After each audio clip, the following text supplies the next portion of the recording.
Did Qui-Gon Jinn ever really feel any form of regret for having Anakin Skywalker trained? And what was his reaction when encountering Obi-Wan and discussing the fall of Anakin? Greetings again, curious acolytes of the Force, and welcome back to the archives. The relationship between Qui-Gon Jinn and Darth Vader is one that is not explored very in-depth at all in Star Wars Legends, as the two of them never really interact. However, the case is very different for Star Wars canon, where the relationship between Qui-Gon and Anakin and later Vader is progressed and looked into even past the Jedi Master's death. Qui-Gon Jinn was the catalyst that ultimately wanted Skywalker to be trained as a Jedi, sensing that he was in fact the chosen one and prophesied to bring balance to the Force. It was Qui-Gon Jinn's dying wish to have Anakin trained by his apprentice in Kenobi, having the faith that he trained Obi-Wan well enough to later accept the responsibility of training the chosen one. Beyond this, all of the other Jedi were extremely apprehensive about Skywalker, especially the Council, and he knew in that dying moment that Obi-Wan Kenobi was the only Jedi that he could trust completely.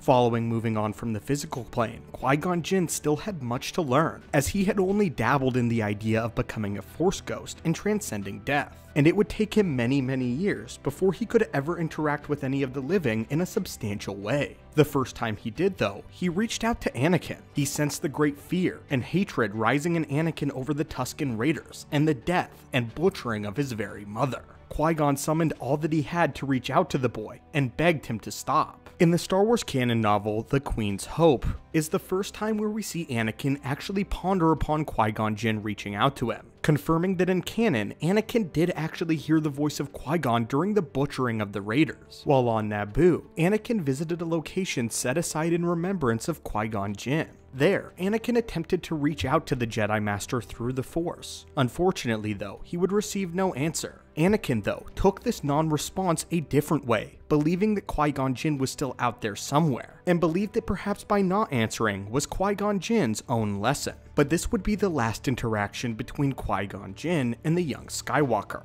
However, it would not be the last interaction between Qui-Gon and Vader. In the year 0 BBY, following the death of Obi-Wan and the destruction of the Death Star, Darth Vader's TIE fighter was shot down, landing on a world where an ancient Jedi temple had once stood. Venturing into the temple, Darth Vader sensed that there was a nexus, as time began to ripple and echo around him, hearing the voice of Qui-Gon Jinn, and later Obi-Wan Kenobi. Here, Darth Vader hears the past that Qui-Gon Jinn believes that he is in fact the chosen one, that he is a virgins and will bring balance. Importantly here though, he refers to him as Anakin and not Vader, inferring that to Qui-Gon, just like Anakin himself, he believes that the boy that is Anakin Skywalker and Vader are separate people. But now that we've established the few times that Anakin and Qui-Gon Jinn interacted following the Jedi Master's death, what is Qui-Gon Jinn's own thoughts on Darth Vader? In the canon novel, from a certain point of view, we get a small section that follows Qui-Gon Jinn as a Force ghost. Here, it is revealed that Qui-Gon Jinn is fully aware that Anakin has fallen to the dark side and has now become this twisted, evil thing.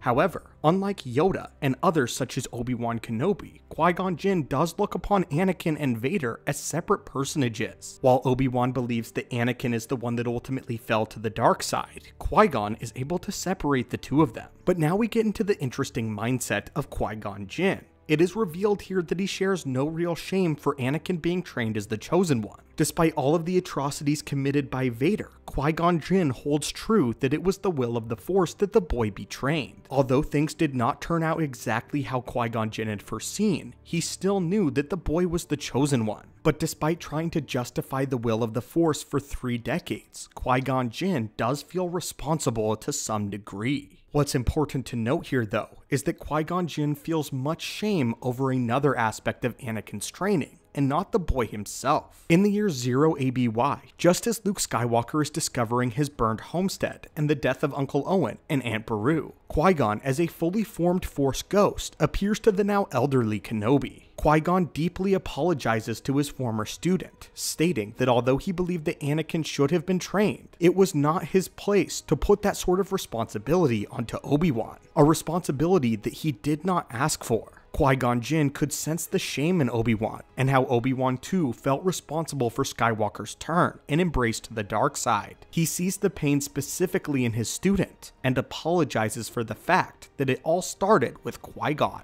Obi-Wan though shocks Qui-Gon Jinn and tells him that the only person that could have forced Anakin to fall to the dark side was Anakin, and that nor he nor Qui-Gon were responsible. But as the passage comes to a close, it is stated that Qui-Gon Jinn believes to at least some extent that Obi-Wan is lying here, and that he does actually hold his former master somewhat responsible, even if he would never say it. This deeply speaks about the character of Qui-Gon Jinn. Qui-Gon, who holds a lot of similarities to Luke. Out of everybody, Qui-Gon Jinn continues to reach out to Skywalker and attempt to lead him towards the ways of the light. He tries to reach out to him as Anakin, and later as Darth Vader. And while he believes fully that he is in fact the chosen one and will bring balance to the Force, that doesn't mean that he shares no shame in how it all occurred. The tragic aspect, however, is the fate that he forced upon Obi-Wan Kenobi, being one of the last surviving Jedi in all of existence, forced to carry with him the weight of Qui-Gon Jinn's final dying wish. And I find it quite tragic, and yet still very much so Obi-Wan Kenobi, to tell Qui-Gon that it was not his fault. Even if Qui-Gon Jinn knows his apprentice so well that he believes that he is lying only for his own sake. It is true that Anakin Skywalker Darth Vader aided directly in destroying the Jedi Order,